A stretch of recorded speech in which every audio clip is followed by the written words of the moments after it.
the table. France is on the verge of war with England. Now, do we provide aid and troops to our French allies, or do we stay out of it? Remember, my decision on this matter is not subject to congressional approval. The only person you have to convince is me. Secretary Jefferson, you have the floor, sir.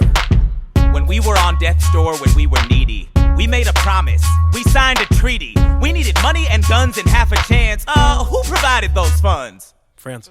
In return, they didn't ask for land. Only a promise that we'd lend a hand and stand with them if they fought against oppressors. And revolution is messy, but now is the time to stand. Stand with our brothers as they fight against tyranny. I know that Alexander Hamilton is here and he would rather not have this debate. I'll remind you that he is not Secretary of State. He knows nothing of loyalty. Smells like new money, dresses like fake royalty. Desperate to rise above his station.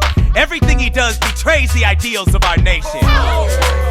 Hey, and if you don't know, now you know, Mr. President. Thank you, Secretary Jefferson. Secretary Hamilton, your response. Come on, let's see it. I would love to hear it. Come on. You must be out of your goddamn mind if you think the president is gonna bring the nation to the brink of meddling in the middle of a military mess, a game of chess where France is queen and kingless, who signed a treaty with a king whose head is now in a basket. Would you like to take it out and ask it? Or should we honor our treaty, King Louis's head?